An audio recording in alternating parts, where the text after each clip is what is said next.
Perkenalkan, kami dari kelompok 2 yang dimana kita akan membahas tentang materi 4, yaitu tentang pajak penghasilan secara umum. Yang saya hormati dosen Asep Muhammad Lutfi, SEME, CSTMI, BKP, dan juga rekan tim saya, yaitu ada Arum Wulandari dan Ramada Putra, serta saya Timothy Henok Parasian. Dan di sini kita akan lanjut ke pertemuan 4. Oke, di sini kita akan membahas tentang pengertian pajak. Pajak penghasilan adalah pajak negara yang dikenakan terhadap setiap tambahan kemampuan ekonomis yang diterima atau diperoleh wajib pajak, baik yang berasal dari Indonesia maupun dari luar Indonesia, yang dapat dilandas atau dipakai untuk konsumsi atau menambah kekayaan wajib pajak tersebut. Landasan hukum utamanya adalah Undang-Undang Nomor 7 Tahun 1980 tentang pajak penghasilan yang telah mengalami 4 kali perubahan terakhir melalui Undang-Undang Nomor 7 Tahun 2021 tentang harmonisasi peraturan pajak. PPh menganut sistem self-assessment yang memberi kepercayaan kepada wajib pajak untuk menghitung, menyetor, dan melaporkan sendiri pajaknya. DJB sebagai Fiklus berfungsi mengawasi dan menguji kepatuhan. Lalu berikutnya itu ada asas pengukuran PPh. Dalam praktiknya, PPh menganut 3 asas. Yang pertama itu asas domisili atau residence. Artinya, wajib pajak dalam negeri dikenakan pajak atas seluruh penghasilan dimanapun diperoleh. Jadi dimanapun kita bekerja, maka pajak yang akan dikenakan sesuai dengan penghasilan yang kita peroleh secara penuh. Lalu kedua, asas sumber atau source. Artinya, wajib pajak di luar negeri hanya dipajaki atas penghasilan yang bersumber dari Indonesia. Lalu yang ketiga itu ada asas kewarganegaraan atau nationality. Namun, Indonesia tidak menganut asas ini secara murni. Kombinasi asas domisili dan sumber membuat cakupan PPh menjadi luas tetapi tetap adil. Lalu selanjutnya itu ada subjek pajak. Subjek pajak adalah orang atau badan yang ditetapkan undang-undang untuk dikenakan pajak. Subjek pajak dalam negeri meliputi orang pribadi yang bertempat tinggal di Indonesia, berada di Indonesia lebih dari 183 hari, atau dalam jangka waktu itu sekitar 12 bulan ya, atau berniat bertempat tinggal di Indonesia, badan yang didirikan atau bertempat kedudukan di Indonesia, juga termasuk subjek pajak dalam negeri. Warisan yang belum terbagi sebagai satu kesatuan menggantikan yang berhak juga menjadi subjek pajak.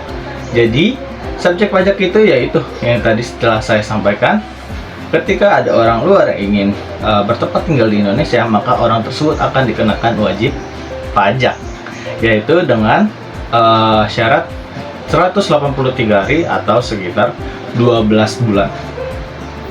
Kenalin, nama saya Armandari. Di sini saya ingin melanjutkan materi yang dibahas oleh teman saya. Di sini saya ingin menjelaskan materi tentang subjek pajak dan objek pajak. Ya, di sini ada subjek pajak luar negeri adalah orang pribadi yang tidak bertempatan tinggal di Indonesia dan berada di Indonesia tidak lebih dari 183 hari. Serta badan yang tidak didirikan dan tidak bertempatan kedudukannya di Indonesia, yang menjalankan usaha melalui bentuk usaha tetap di Indonesia atau yang memperoleh penghasilan dari Indonesia tanpa meliput mereka hanya dipajaki atas penghasilan dari Indonesia. Lalu di sini ada objek pajaknya adalah penghasilan didefinisikan sangat luas, yaitu setiap tambahan kemampuan ekonomis dengan nama dan dalam bentuk apapun. Secara garis besar, penghasilan dapat dikelompokkan menjadi penghasilan dari pekerjaan dalam hubungan kerja dan pekerjaan bebas, penghasilan dari usaha dan kegiatan penghasilan dan modal, dan penghasilan lain-lainnya. Lalu di sini saya ingin melanjutkan contoh penghasilan dari pekerjaan adalah gaji, upah, tunjangan, honor, komisi, bonus, dan gratifikasi uang pensiun dan imbalan lainnya. Penghasilan dari usaha misalnya kayak laba, dagang, jasa industri, penghasilan lain-lainnya. Misalnya hadiah undian, pembelian utang, selisih lebih karena penilaian kembali aktiva dan premi asuransi. Lalu kemudian UUD juga mengatur yang objek pajak. Pertama, bantuan atau sumbangan termasuk zakat yang diterima badan amil zakat dan sumbangan keagamaan yang sifatnya wajib bagi pemeluk agama yang diakui di Indonesia. Lalu kemudian di sini saya membahas selain itu terdapat penghasilan yang dikenakan PPh final pasal 4 ayat 2, yaitu sifatnya final artinya pajak yang dipotong tidak dapat dikreditkan lagi. Contohnya bunga, terus deposito, terus dan tabungan. Hadiah undian transaksi saham di bursa jaksa konstruksi. Ada sewa tanah dan bangunan dan pengalihan hak atas tanah atau bangunan.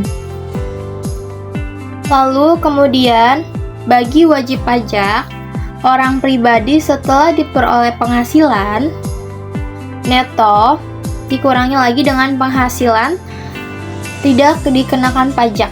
Kenalin, saya Ramanda Putra. Hari ini kita akan ngobrolin tentang pajak. Kita sama-sama belajar dan hari ini saya akan membedah 4 hal doang kok, yaitu tentang biaya yang ditolak negara, tarif pajak badan, pajak potong, sama rugi yang dipakai tahun depan plus SPT. Langsung aja kita gas. Langsung aja poin 1 guys, biaya yang ditolak negara. Jadi gini, pajak itu hitungnya dari untung bersih. Misal omset 100 juta itu dipotong biaya, sisanya baru dipajakin. Nah, nggak semua biaya itu mau diakui negara, ada yang langsung dicoret. Contoh yang ditolak itu ada bagi dividen. Misalnya lu bagi-bagi dividen ke temen, ya negara itu mah urusan internal, bukan biaya usaha, itu bisa dicoret. Tapi ada satu contoh kasus nih guys, suatu negara tuh dia punya perusahaan milik negara, dia pengen membagikan dividen, tapi dividen tersebut dibayar dari uang rekat. Itu gimana guys tanggapannya? Lanjut aja guys, bayar denda pajak. Ini gara-gara lo telat lapor pajak sendiri, jadi pajak lo tuh kena denda karena telat. Nah itu biasanya nanti bikin pajak lo jadi kecil, tapi malah bikin pajak lo nanti jadi dicoret. Oke, terus ada lagi asuransi kesehatan buat diri sendiri. Jadi misalnya biaya asuransi itu lo tuh nggak dikenai pajak karena itu buat kesehatan diri lo sendiri. Terus ada lagi biaya PPh buat diri sendiri. Misalnya lo pendapatan lo, nah itu udah dikenai pajak. Masa pajak dipajakin lagi, kan gak mungkin. Itu guys, biaya pajak yang ditolak oleh pemerintah. Langsung kita masuk ke poin 2, yaitu PPh tarif pajak badan. Jadi kalau misalnya lo punya perusahaan di Indonesia atau PT, itu biasa dikenakan pajak 22%. Contohnya ketika laba perusahaan lo 100 juta, itu biasanya dikenakan pajak 22%, berarti 22 juta. Simpelnya seperti itu. Nah, tapi beda lagi kalau misalnya lo nerima uang itu dari luar negeri atau menggunakan mata uang kurs asing, itu lo dikenakan yang namanya PPh 26. Itu potongannya 20%, tapi langsung dipotong dari bruto. Agak kejam dikit, tapi emang gitu aturannya. Terus ada yang namanya PPh 23, yaitu buat orang Indonesia. Ini pajak yang dipotong, atau misalnya kalau lu nerima duit atau sewa jasa konsultan, bunga potongannya kecil, itu misalnya 2% buat jasa dan 15% itu buat royalti. Makanya influencer biasanya sering dipotong 2% dari pajak. Oke, terakhir itu ada PPh final, pajak bunga deposito 20%, sewa rumah 10%, itu namanya PPh final.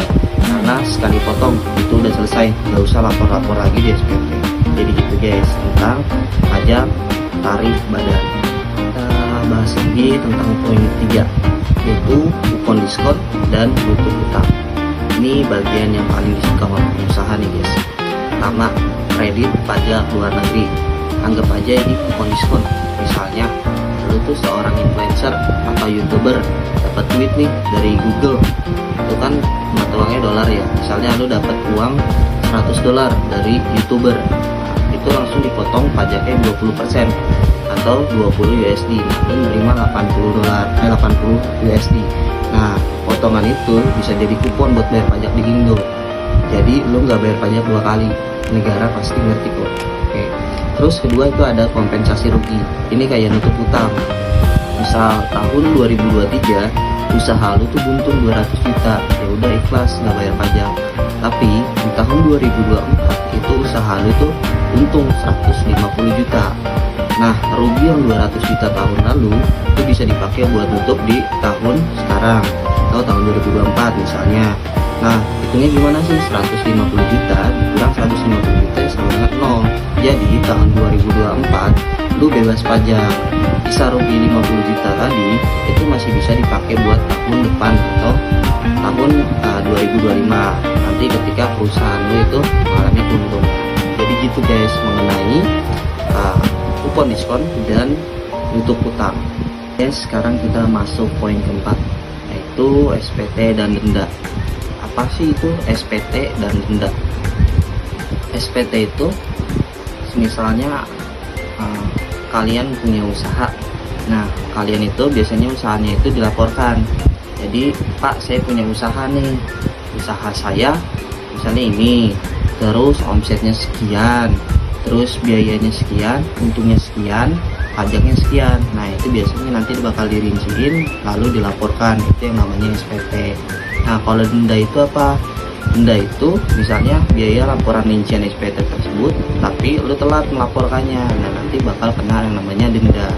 Deadline-nya juga ada penetapan deadline-nya nih guys. Jadi kalau lu orang pribadi itu biasanya tanggal 31 Maret itu telat kumpulin sama dengan denda 100.000, kan lumayan. Apalagi kalau lu atau perusahaan itu paling telat itu tanggal 31 April.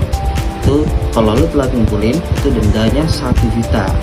Terus paling ngeri lagi kalau nggak lapor pajak sama sekali, itu tiba-tiba diperiksa nih, lu pendapatannya sekian, tiba-tiba nggak pernah lapor pajak, lu punya omset sekian, itu bakal diperiksa dan itu bakal dikenakan denda 50% guys.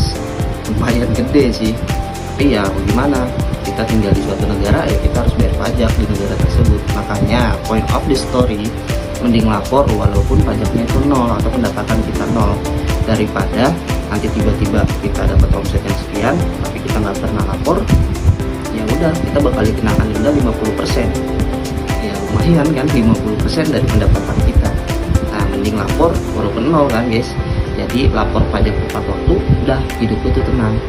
Oke guys, jadi itu poin keempat dari SPT dan denda.